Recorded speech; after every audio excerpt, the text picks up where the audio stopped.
जय श्री कृष्ण दोस्तों।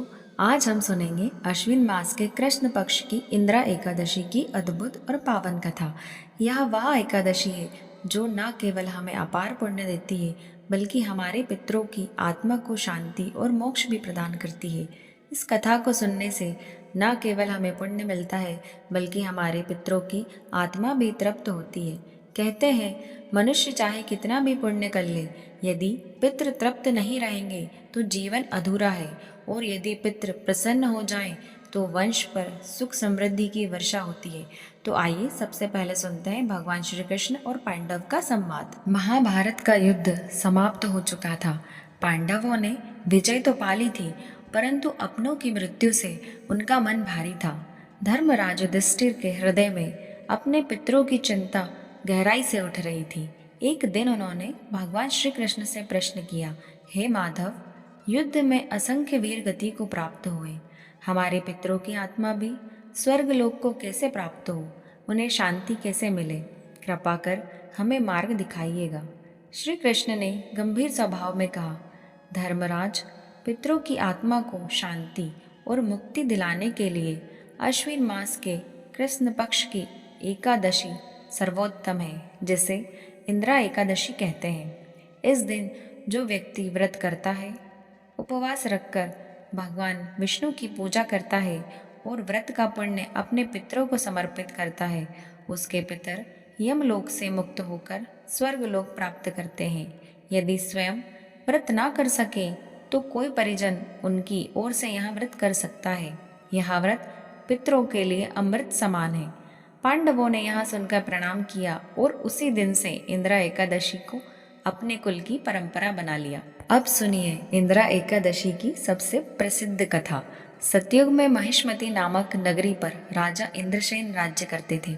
वे धर्मप्रिय और प्रजावत्सल थे। प्रजा उन्हें भगवान तुल्य मानती थी और स्वयं राजा भी विष्णु भक्ति में लीन रहते थे। एक दिन राजा के स्वप्न में उनके पिता आए।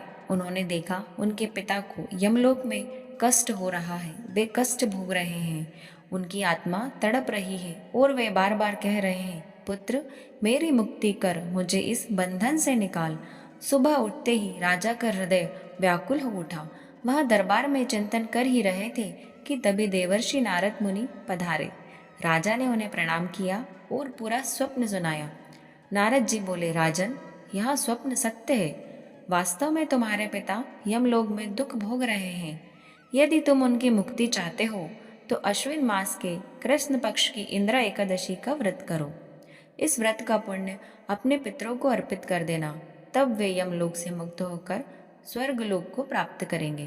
राजा ने आज्ञा मानी। व्रत के दिन उन्होंने स्नान कर संकल्प लिया, पूरे दिन उपवास किया, भगवान विष्णु का स्मरण किया और रात्रि भर जागरण किया। द्वादशी के दिन ब्राह्मणों को भोजन व दान देकर व्रत का पुण्य अपने पिता को समर्पित किया। उस व्रत के प्रभाव से उनके पिता यमलोक से मुक्त होकर स्वर्गलोक में चले गए। राजा के हृदय में गहन शांति का अनुभव हुआ और जीवन के अंत में राजा इंद्रसेन को भी मोक्ष की प्राप्ति हुई। एक गांव में एक ब्राह्मण रहता था। उसका एक पुत्र था जो अल्प आयु में ही मृत्यु को प्राप्त हो गया था। पुत्र की मृत्यु से ब्राह्मण का हृदय टूट गया। दिन रात आंसू बहाता और भगवान को पुकारता, हे प्रभु, मेरा पुत्र निर्दोष था, आपने उसे क्यों छीन लिया? एक दिन एक साधु वहां आए।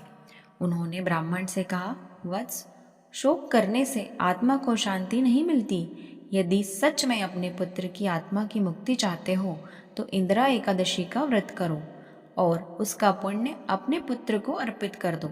ब्राह्मण ने साधु की बात मान ली, व्रत किया, उपवास रखा, भगवान विष्णु की पूजा की और द्वादशी को दान पुण्य कर पुण्य पुत्र को उसकी आत्मा को समर्पित कर दिया।